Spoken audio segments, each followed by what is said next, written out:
anybody walking down the street for drugs. All a police officer has to do in order to conduct a baseless drug investigation is ask to speak with someone and then get their consent to be searched. I highlight this quote because I think it's important for us to realize or understand that if we're speaking in terms of 1980, this is literally just 20 years, and that's keeping it clean. That's literally giving the benefit of the doubt. But anyways, that's literally 20 years post Jim Crow. However, as we know, before 1960s and the 1950s, before Jim Crow, there was slavery. Thus, if we take into account to what Jim Crow was and slavery was, that was the black and brown community literally subjecting themselves to do whatever the white man says. Thus, like I said last week, if we take into accountability what the word inferior means, in essence to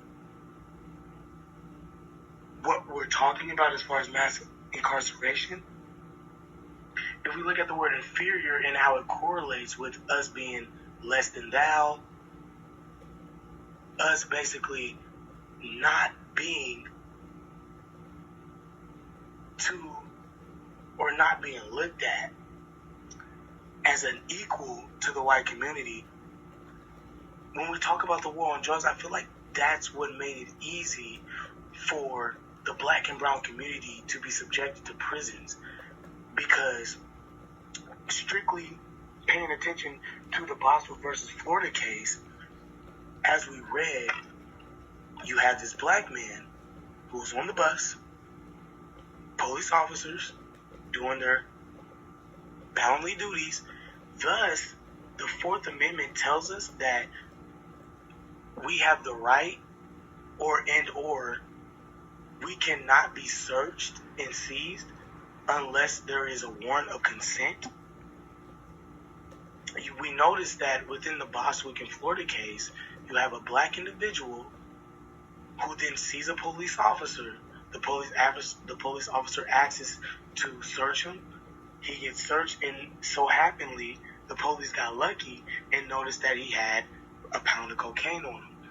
I think this is important to realize because, again, focus on strictly on Jim Crow and before Jim Crow, the black and brown community was subjected to listen to the white man.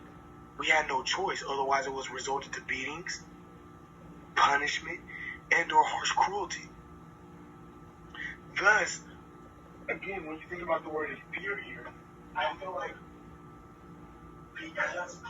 because white people always never seen black people as an equal, because white people, and I hate to say it like that, but we're talking post days, we're talking before or previous days before now, because white people always seen black people as not being equal and or inferior and or being somebody that wasn't